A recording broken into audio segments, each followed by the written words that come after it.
Well, welcome, Debbie Bellenger, to the Wellness Law Podcast. Thank you so much for joining me today. Thanks for And- having me. Oh, I'm just thrilled to have you. You're such an energetic person and you have so much to offer the wellness community. And so I'm excited for you to share your knowledge and perspective with the Wellness Law Podcast listeners. Everyone, I'd like you to meet Debbie. She is the CEO and founder of the Wellness Academy, as well as a master class for fit pros or fitness professionals.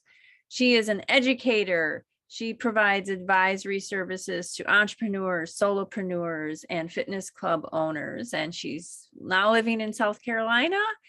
So welcome, Debbie. And if you want to talk a little bit more about your background before we dive into the legal questions that I have for you, that would be awesome. Yeah, happy to, Barbara. So I am thrilled to be here and to have met you and have you in my world now. So that's thanks to Terry. Terry, thank you, Terry. Thank you, Terry. I think it's really important to have the right people in your world. So a little bit around me, especially now for me. So my background, I basically grew up through the fitness industry, and you know how that goes. University fitness coordinator for a club, and then you're the fitness manager, and then you're the fitness director. And I feel like my career grew up when I joined a hospital system way back when in 99. I was the first director of wellness for a hospital system in South Carolina. And I do truly believe that at that point, my career, although I still was heavily involved in fitness, presenting, master trainer, teaching Group X, all of those things, being aligned with the healthcare system and having a fitness center under my direction, I kind of learned to develop it into a wellness center. And that was a very good learning. It was like my growing up in the industry was morphing from fitness skills to wellness skills to programming skills. And then I was blessed to work for a second hospital system in North Carolina. And again, my exposure was to audiences that really needed health and wellness. And as much as I loved CrossFit and programming for those that are highly motivated, my new orientation in that role was really to accommodate patients, community members, and our own employees who had challenges. So cardiac event, bariatric surgery, diabetes, hypertension, low back pain, women's wellness issues. And over time, I learned to create wellness programs for all of those populations, still doing fitness, but doing population health as well. And so as I went along that journey, the wellness center that I had became a medical wellness center and fully integrated into our EMR system. So the main hospital with 44 practices, if you went to your doctor in one of our practices, they could do a referral right into my fitness center for Barbara for our weight loss program or for the smoking cessation. So I learned about the continuum of care as well, right? So I've had a blessed career. I did take a huge job in South Florida, Senior Vice President of Healthy Living for 9Ys, and then COVID happened. And so having you in my world at this point, in January of this year, I decided that I wanted to be a solopreneur. And I've always had a side hustle, presenting, teaching, speaking, weekend workshops. In January of this year, I went all in on me. So having you as a resource, I know you're in my universe as I grow my business. It's good to know you're there that I can ask questions of, right? Yeah, well, yeah, absolutely. I mean, that's what my law firm does, is help a lot of solopreneurs who are wanting to get into the health and wellness space. A lot of them from a coaching angle, some of them from more licensed profession angle. And yes, so it's really great to be part of your team, Debbie. I'm interested in hearing a little bit of your experience working as a wellness professional in a healthcare organization.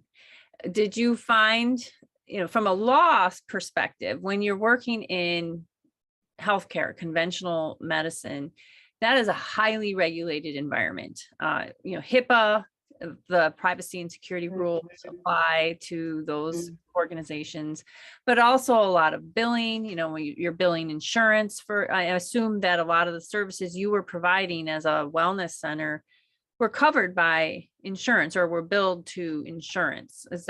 Do you know if that is the case? Yeah, so in actuality, the only service that we billed insurance for was nutrition appointments.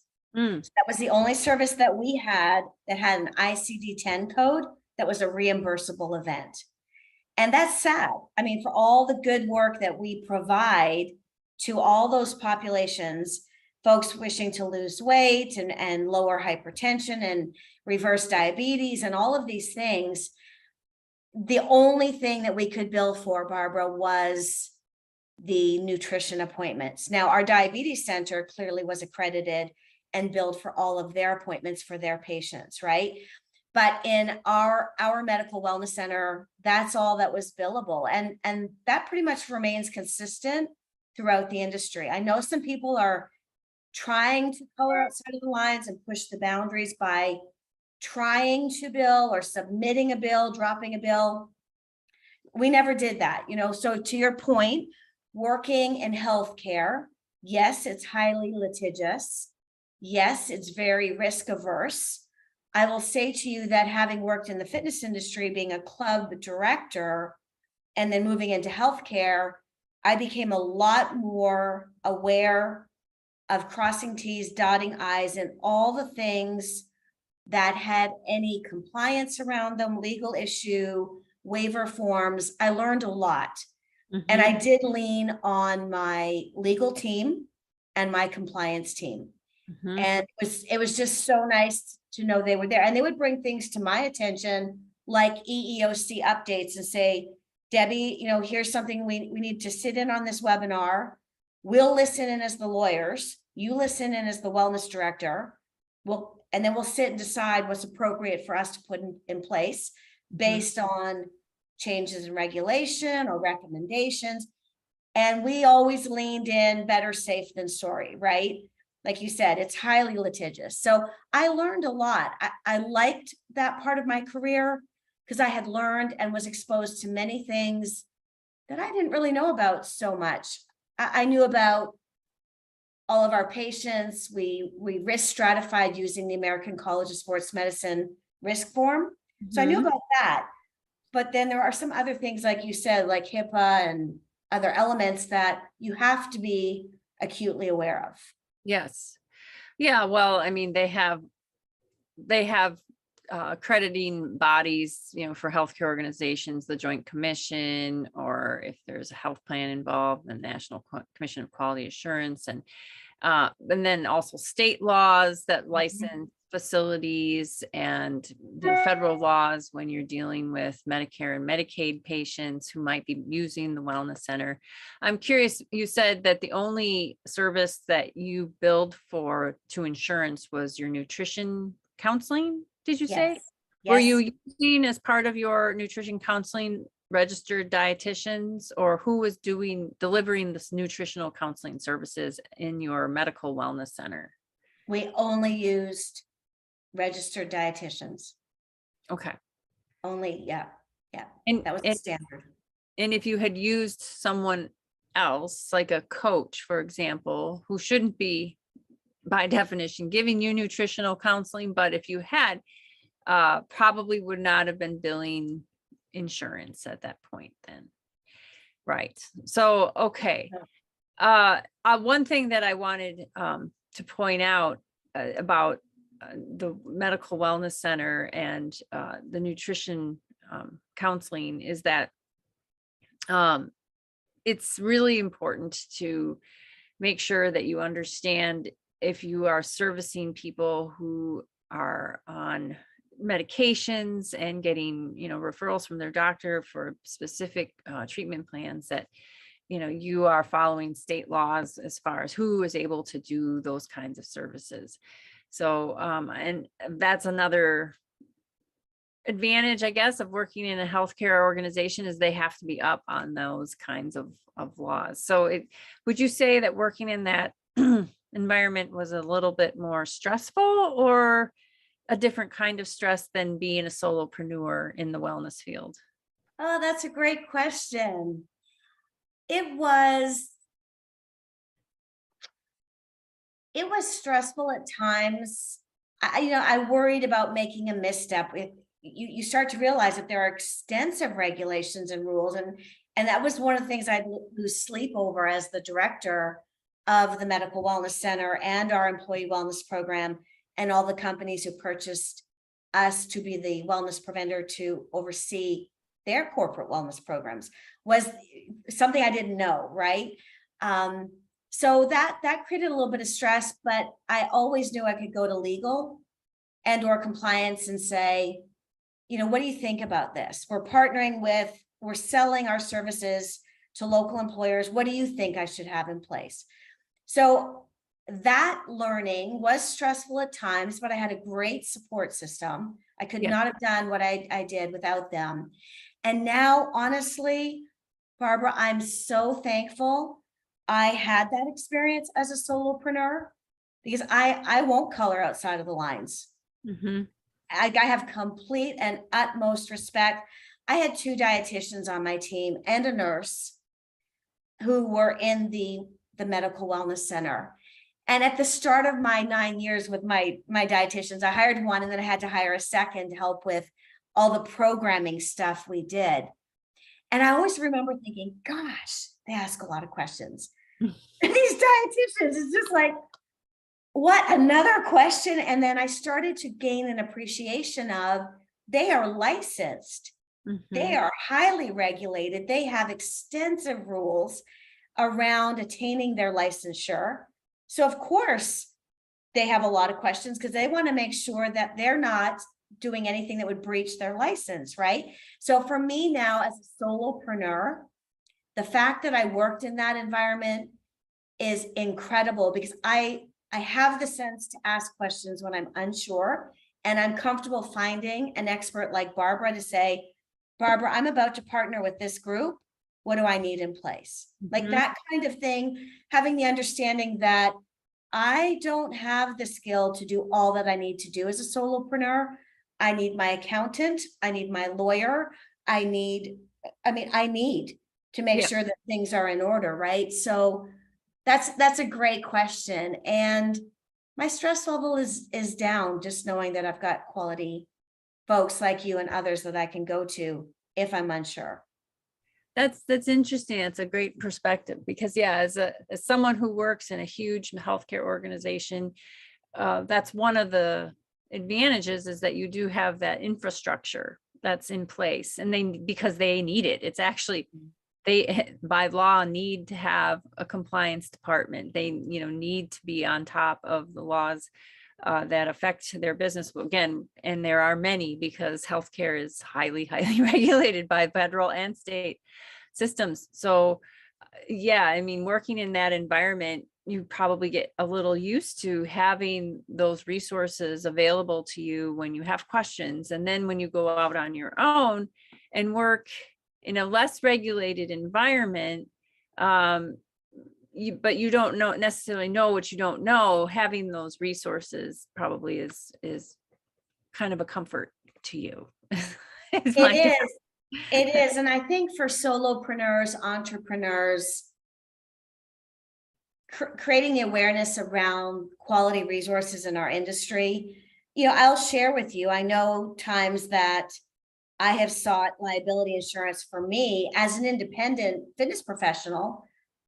With my side hustle, with all the presenting I would do, I always had my own liability insurance, because the weekend work needed that coverage, right? And now that I am leading a masterclass helping fitness professionals grow their business into different markets, this question comes up: the legality of, do I need insurance, Debbie? Well, what forms do I need in place? Because they don't know. And solopreneur is solopreneur. Like, that's one of the reasons I'm doing the work that I'm doing and thrilled about it, because the audience clearly needs what you and I are providing, both as an educator and bringing awareness to resources.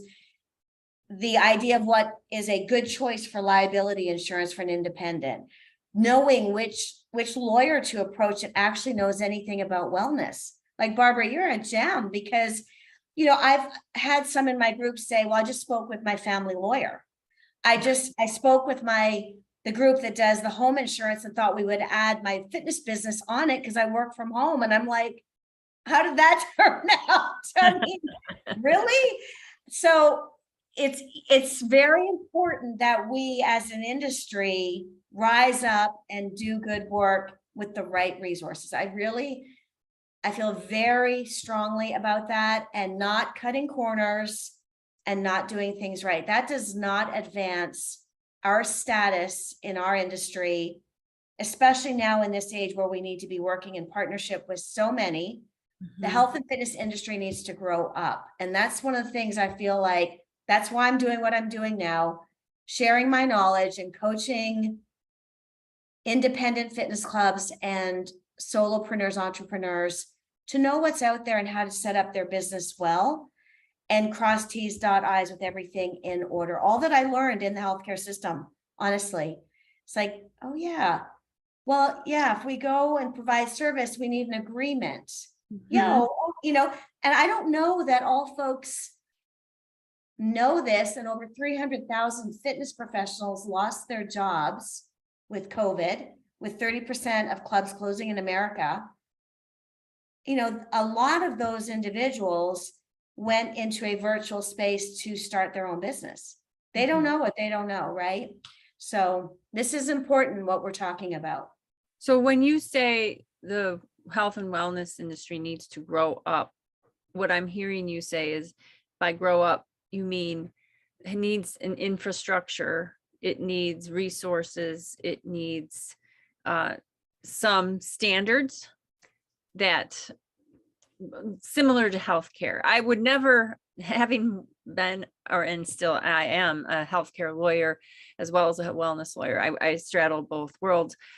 And having worked in the healthcare industry as a lawyer, I would never wish upon the wellness industry the amount of regulation that the healthcare industry has to navigate. That is insane. And because it's so highly regulated and there's so much bureaucracy, a lot of people leave that industry because they feel like they no longer can enjoy the practice of healthcare in whatever capacity they've been trained to do it, because of all of that, mess. That's absolutely true. Yes.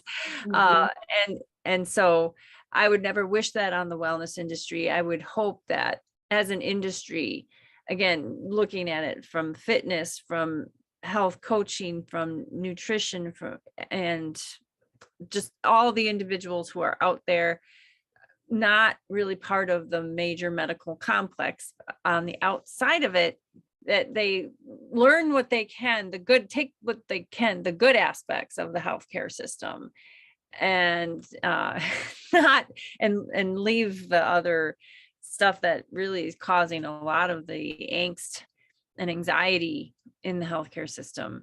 So we can definitely learn and improve from that model. I so agree with you. And I follow the Becker's healthcare report. I always did in my career. I still get it in my inbox, and I do read it every morning. And there's a mass exodus of healthcare CEOs right now. It's 21% year over year since January of this year out. Like you said, it's simply too much. And regulations and burnout and unionization, and it's staffing issues with nurses. I mean, it was already exhausting. Yeah. And all the things that we're facing as a society right now, it's sad. I mean, it's kind of sad where the healthcare industry is going. So I totally agree with you. And I think when I say grow up, it's the good parts of healthcare. It's embracing standards and guidelines, knowing what the basic rules of what we're doing are, the resources that we need, do we need an agreement when we sell a service? These kinds of things for us as solopreneurs, right? Knowing the right questions to ask, not setting ourselves up because we don't know for risk where, we just didn't know if we didn't have an agreement signed that we could be at risk of losing the agreement if somebody decides, I don't feel like paying you anymore, Debbie, and just those kinds of things, and bumper guards too. So I think it's the good parts of healthcare, standardization and certifications and resourcing the industry at a higher level.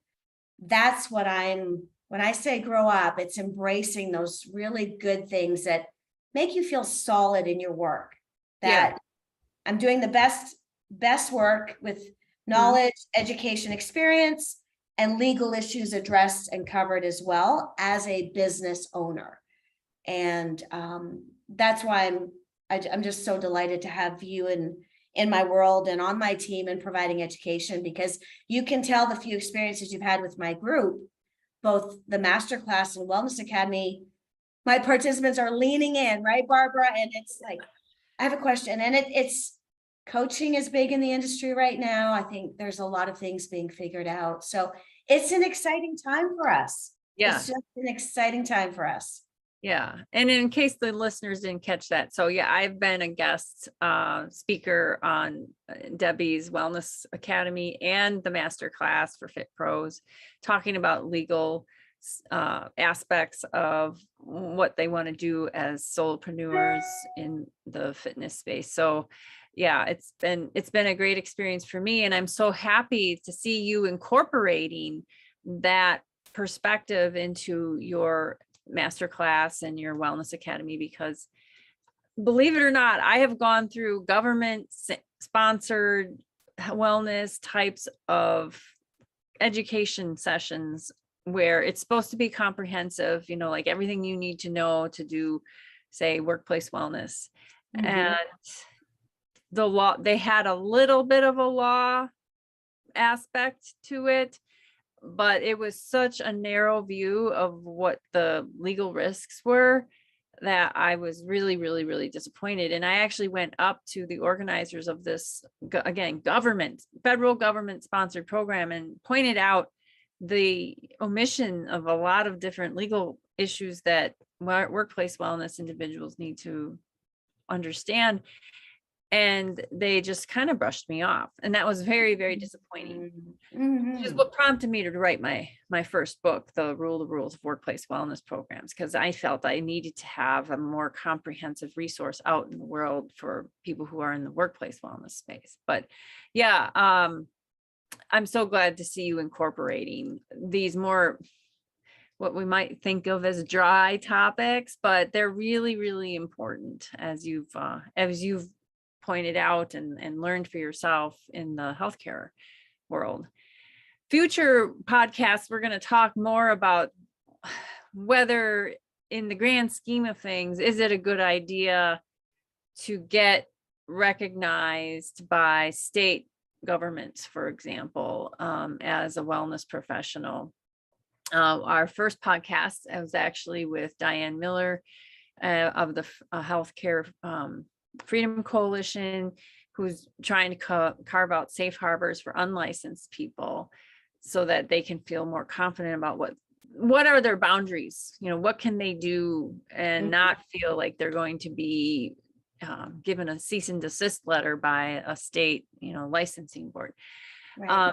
But I know that there are some groups out there who are actively trying to get recognized by a state licensing board for an aspect of wellness.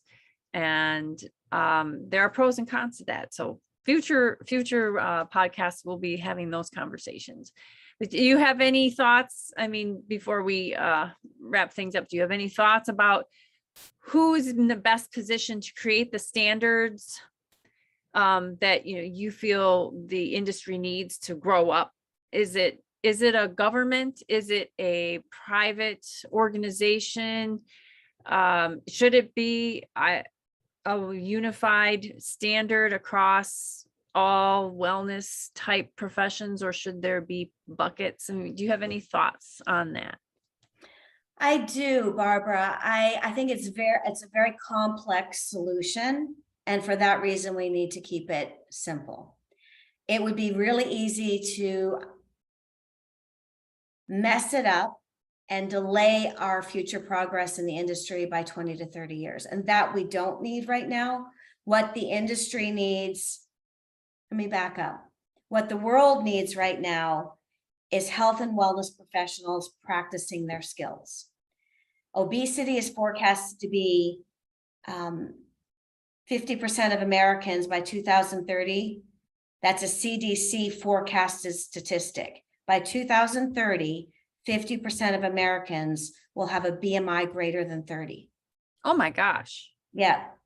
And so I feel, having grown up in the industry as a health and wellness professional, I feel like there's a sense of urgency for us to get out of our own way and get the folks in the industry that health and wellness professionals, not put up extra barriers to have them out in the field delivering health and wellness programs, fitness programs, education, whatever it is. We don't have time for that. And the disconnect between fitness, wellness, and healthcare, oh, you and I could talk 3 hours on that. You know, we'd have to bring Michael in, and Mike Stack is a really good friend of mine. I know you've spoken with him. He runs a medical wellness center in Ohio, and he is working in the policy advocacy space in that state in Michigan, and he's getting some good traction. I feel like it needs, because of the urgency around, we don't have time to wait for the universe to get unhealthier, and we need the folks that are interested and appropriately trained the way we know it right now, as we develop more of a sophistication of standards, to be practicing. So I would hate to see it regulated by the government. I don't think that's the solution. I've lived all over America and in Europe, and different state elements. I mean, we need a national group that wants to embrace this and create standards that are the same across state by state by state. There's no differential. And honestly, if we'd been in that place before the pandemic, we might have been able to fly the flag and say we are a necessary, essential service, and could have avoided the travesty that happened with shutdowns because we were deemed non-essential.